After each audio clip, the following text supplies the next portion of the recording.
So your buyer falls in love with a house and it just went under contract. What do? You either write a backup, or if your buyer doesn't understand, sometimes they'll say, well, let's just see how it goes. That's not that's not a good strategy, because somebody, if it's a sought after property, is gonna write a backup. Hello again, it's Reggie Moon with Eclipse USA and Associates, brokered by EXP, telling you that if you don't enjoy what you do, you will never be good at it. Call or click 404 Eclipse. So you finally convince your buyer, let's go ahead and write a backup offer. And you know, what's the worst they can say? Here's what you need to do first. You need to call the agent the listing agent that already has it under contract with another buyer, and ask them, will that seller accept a backup offer? Unfortunately, agents get in their own way all over the country. I've experienced where agents, I mean, you would think they would do all that they could to either close the deal they got or maybe have a backup in place. Trust me, you would think that, but it's not always like that. They'll say, no, I'm convinced. This is my sister-in-law is buying it, and she's got great. Okay, well, that's great. You really, you love that buyer. That doesn't mean it's for sure going to close, right?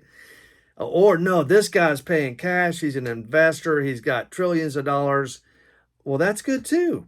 But usually investors put it under contract and then go in. They put it under contract first and then go check it out and see if they want it. And then within the due diligence period, they'll come in and ask for a price reduction and break the deal.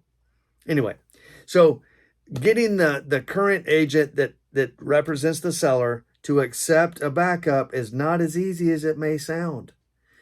You say, hey, I got a buyer, loves the property. I see it just went under contract. My buyer wants to go ahead and write a backup. Will your seller accept a backup? Then just be quiet. Well, I really feel real good. Okay, that's not what I asked you. Well, this buyer is really strong. No, I didn't ask you that either. Will your seller accept a backup? Can I call you back? You're hoping there when you say, hey, will your seller accept a backup? They'll say, sure. Anyway, so hey, just call me back. Tell me if your seller will accept a backup offer because my buyer wants to write a backup on your property, right? Okay, now once you get the answer, sure, he'll accept a backup. There's a couple things you kind of need to thread the needle on. One of them, this happens 9 out of 10 times. When you send the backup offer with the backup contingency exhibit that says, hey, my guy's going to be in second position. There's a lot more to it than I'm going to explain right now. But my buyer's going to be in second position. We need to know the buyer for your current contract. What is their name? The agent's going to say, why do you need to know the buyer's name for the current contract? The answer to that question is, the reason we want to know the buyer's name for the current contract you have is so if that one falls apart, you can't slide somebody in and keep us in second position. That's why it's part of the backup contingency exhibit. But if you're dealing with an agent that's never accepted or even negotiated with a backup, they don't understand. It catches them off guard. Or let's say it's a $200,000 property, and your buyer who's about to, we're trying to get him into second position, is going to, instead of $200,000, they're going to offer $190,000. And you give them 2 or 3 days to decide. 2 or 3 days goes by, you call the agent back and say, hey, what happened? What happened to our backup offer? Oh, it wasn't enough. Why don't you counter back and say 190 is not enough if you want to be in backup position? If you want to be in second position, it's going to have to be 200,000. 190,000 is not enough. Why not counter back? Oh, it just wasn't enough. I got that part. It wasn't enough. Here's why I'm telling you this story. Some agents don't understand how backup offers work. You might, after you go through that for a couple days, call the broker. Not your broker, call their broker and say, hey, I'm trying to write a backup offer. I don't think your agent understands it. You had a couple of hiccups here. They're getting in their own way.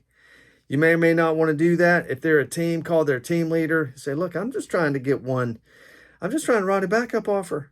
That's all I'm trying to do. I don't think that agent that has this house under contract really understands backup offers.